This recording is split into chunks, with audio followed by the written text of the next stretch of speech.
I wanted to give you an update today on a part of Sanur that's undergoing some changes, a bit of modernisation. It's between Pantai Matahari Terbit and Pantai Bangsal. You might be familiar with some of the little warungs down there and some of the little coffee shops. Well, that's all changing, and its process has been ongoing now for many, many months, and this is the situation as it stands. So there's construction ongoing down here. First of all, what they did, they created this sort of boardwalk up the top. That was the first thing they did. And once that was completed, they started digging up where all the warungs used to be, which is all the way down there. That's all gone now. All those warungs are gone. And we are in a construction site. But the interesting thing about this construction site is that part of it is already complete, and there are a bunch of new places to eat, have coffee, and hang out that weren't here before. Actually, they're a little bit closer to the Pantai Bangsal end of this little section. When I say that this area is finished, I probably should clarify that it's not completely finished. They've got concrete on the ground and it's level-ish, but there's no paving or anything down yet, which will have to come later, but at least you can walk along it. So this was just a construction site on this sort of level for a long time where you couldn't even walk up here. You had to walk on that side, which was a lot lower down. But now that's more or less being built up. You can see some structures being put in here, and that will mirror the section that we're about to come up to here at Pantai Bangsal, which is just so incredibly popular, especially with the local crowd. The local crowd absolutely love it down here. What does that mean? Well, it means that prices might be a little bit better than in other places down at the beach, but it also gives you an idea that there's a good concentration of decent food and hangout spots down at the beach. It may make up for some of those places that we lost down at Pantai Duyung just 6 months ago. And this is what it looks like. It's all paved. We've got a lot of fancy outdoor seating, and you can just see how busy it really is. The people here have all bought their food from these stalls on the right, and there's a large range of these stalls. Some of them are fairly big brands as well in Bali. And the first one we've got is that Go-Go Chicken. Look how modern that looks with a big coffee machine. There's a Bakmi place, noodle place. Oh, what's that Capri? That looks like a pizza place. Lights are not on inside, which is a bit disappointing. Looks like some sort of ice cream shop or cafe. Ponies. Pizza and Go. Probably my favourite pizza in all of Sanur. Love that place. So that is the outlet down here. Peso, another cafe that I've reviewed before. Very good. Gold mine. This has been here a long time, but in a different setup. This is a much bigger stall now. Very good coffee there.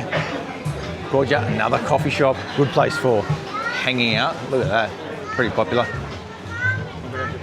And then Bayside Seaview, another coffee shop. All much of a similar type of style, if you ask me. And then you've got this City Mart, basically just a mini market at the end. And then you get to a little bit more construction, and then this is Pantai Bangsal, which is where all those cargo boats still go from. You can see Prema Cargo going there. So it is still under construction, but there is already a lot of good stuff to have for hanging out, snacking, going for a coffee, pastry. They're all there. So that little section, if you're in the northern end of town, is going to be very accessible for you. And it's definitely worth coming up here. If you enjoy a walk along the beachfront, well, it's actually joining right up with the beachfront path at Pantai Bangsal, and then continuing on here, have a coffee, and then go back to wherever you came from along that path. Now, just over here, we have a new statue. The car park's getting redone, more paving put in. It's really a lot of work going on down here. Still not finished, and I think the process is going to take a long time, but at least it's half open and you can come down here and enjoy it. Even these statues look absolutely magnificent, even though they're still under wraps. You've got a nice little Balinese gate that you've got to go through. Hopefully they don't put like a ticket fee on us or something like that. That would be weird, but I doubt it. You wouldn't do that on a public path, would you? Yeah, and it's just a few more buildings going in here just next to that section of eateries, I'm actually going to go and try out one of these places if I can and see what it's like. Sit down on one of those communal tables. Well, I don't even know if they're communal tables. Sit down on one of those large tables and see what it's like. So the main story here is that a lot of these eateries and cafes already have a presence elsewhere in Bali, and this is sort of like their on the beach version of it. So a lot of locals are already familiar with a lot of these brand names. So when they come down to the beach and see a brand that they're familiar with, they become very, very popular. It's a pretty smart idea actually. Now the place that I'm choosing to eat at is called Q8. It's Bakmi, so it's noodles, a noodle dish. And so this is actually really popular. If you look around here, it's quite a popular little spot. And I'm hoping it's good. I think it might be. So I got myself an iced coffee for starters. They're a weird little setup. They've got the noodles and then they've got a good coffee machine as well. I don't know how that works, but it seems to go well in the Indonesian market because Indonesians aren't as fussy as we foreigners are in terms of mixing and matching food. So having noodles and a coffee, totally okay. Ooh, that's a really good coffee. It's quite strong, very creamy, and quite sweet. It tastes like it's got gula aren in it, so the palm sugar. Really a good flavour, that caramelly sweet flavour rather than just straight white sugar. There's a bit of a thunderstorm brewing at the moment out there and it's rumbling away. Luckily, we have some cover there. I think that is going to keep us safe as this storm rolls in.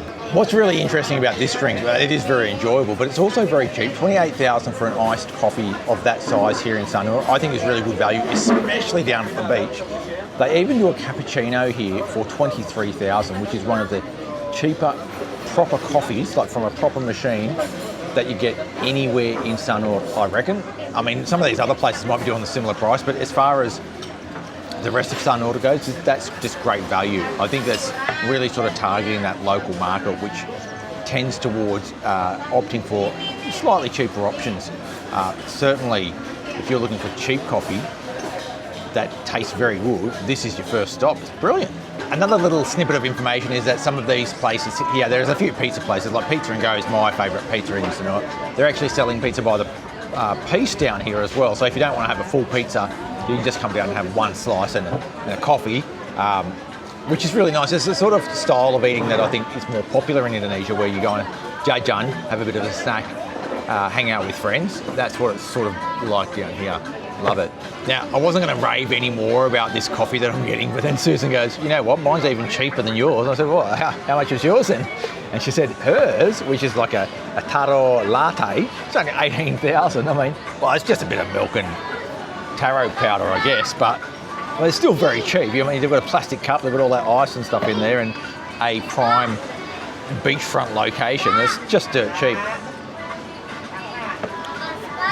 Tasty too, very tasty. I love this place. So this is called Bakmi Kebanggaan. Basically, they're some upmarket model of noodles. It only costs 28,000, which is a bit of a bargain. And there's a bit of sliced noodle in there. You've got some bok choy. You've got some pangsit goreng, which is this sort of stuff here. Pangsit goreng is like a dumpling which they deep fry. The dumpling skin which they deep fry. And then they toss it all with some fresh noodles. So let's give it a go. Take a bit of that greenery. Yeah, it's good. They give you a side soup as well with there's a meatball in that side soup, Indonesian style meatball, Bangsal, and another pangsit, which is a dumpling in there as well.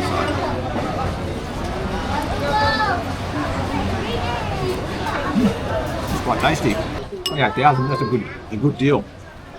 The noodles have clumped together just a little bit. There's sort of like maybe a lack of oil in there. I'd actually coat those with a lot more oil so they slide on one another. There's a bit of a soup. Oh, it's got a bit of flavour too. Sometimes you get these soups that are the accompaniment to a bakmi, and they're a bit, what's the word, tawar. They're a bit plain. Susan tells me it's plain. That's the wrong way around, isn't it? It's a bit plain. But this one's got flavour, saltiness, and a a bit of pepper in there as well to give it a bit of spice. Beautiful. Great meal here for 28,000 here at Q8 Bakmi. Worth coming down here, get a coffee and a bit of noodle, hang out at the beachfront. Can you do much better than this in Sanur? Well, maybe, depends what food you're after, but it's actually very good. So what have I got to say about Q8 Bakmi? I really like it. I think it's a really nice place to come and get some noodles and some coffee. They have been having some teething problems because it's only a new establishment. The teething problems seem to relate around timeliness of orders. We did wait a little while for our order, but it wasn't overly bad. I guess the main thing is if there's a big queue to order and pay, you're going to wait a very long time for your order to come out. So my suggestion would be come here on a day when perhaps there isn't a lot of people around. Weekends are obviously busier than other days, and if you have to line up to order, probably, and if it's 2 or 3 people deep for lining up to order, maybe okay, but anything more than that, you probably just want to give it a wide berth until they can settle down their process and get their food out a little bit faster. So my first impression of this new section of warungs and coffee shops and restaurants down between Pantai Bangsal and Pantai Matahari Terbit is pretty good. I think it's really good. I think it's a good addition to the Sanur scene, and I think as the months and maybe even years go by and that construction finishes up, you're going to have a lot more places to come and eat, hang out and have some coffee. It's at local style. It's not like the old Pantai Duyung area, but it's still pretty good. And it's at the very northern end, so it's nice when you're coming on a long walk up towards the harbour. That's where you'll sort of turn around anyway, and you can get a cold drink or a bit of a coffee. Look, thanks for coming along for the ride, and thanks for watching. Make sure you hit that subscribe button to keep up to date with all things Sanur. I'll catch you next time.